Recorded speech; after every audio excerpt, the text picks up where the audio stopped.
আপুনি যদি ডক্টৰৰ ওচৰলৈ গৈ আছে এইকেইটা বস্তু নকৰিব। কাৰণ এই যন্ত্ৰ ব্যৱহাৰ কৰি থাকোঁতে আপুনি কেতিয়াও কথা পাতিব নালাগে। বাকী গোটেই প্ৰক্ৰিয়াৰ সময়ত আপুনি যাতে একেবাৰে শান্ত হৈ থাকে।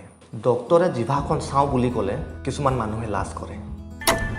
1 নম্বৰত, যেতিয়া ডক্টৰজনে এই যন্ত্ৰ ব্যৱহাৰ কৰি থাকিব তেতিয়া সেইটো সময়ত আপুনি কথা নাপাতিব।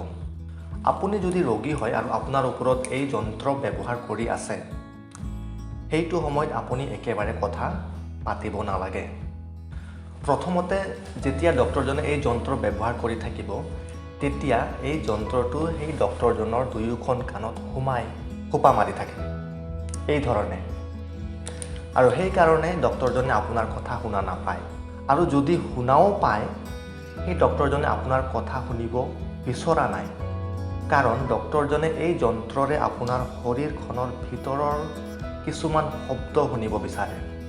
আৰু যদি আপুনি কথা পাতি থাকে ডক্টৰজনে আপোনাৰ শৰীৰৰ শব্দ ভালদৰে শুনা নাপাব বা তেওঁৰ শুনিবলৈ বাধা হ'ব। কেতিয়াবা ৰোগীজনে নহয়, তেওঁৰ ওচৰৰ মানুহজনেও কথা পাতি দিয়ে বা ডক্টৰক কিবা ক'ব বিচাৰে বা কিবা সোধে।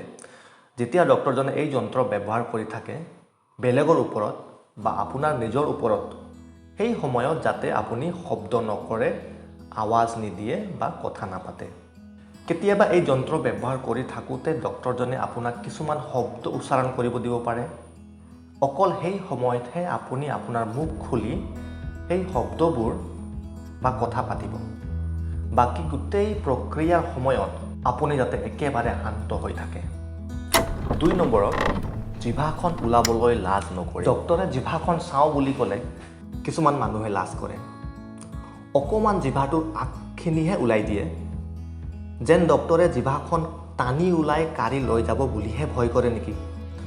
আপোনাৰ জিভাত বহুত বেমাৰৰ বহুত লক্ষণ ফুলি উঠে, আৰু সেই লক্ষণবোৰ চাবলৈ আপুনি আপোনাৰ জিভাখন দীঘলকৈ ওলাব লাগিব।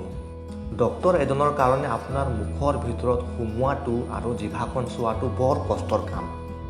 সেইকাৰণে আপুনি নিজেই আপোনাৰ জিভাখন দীঘলকৈ ওলাই দিব।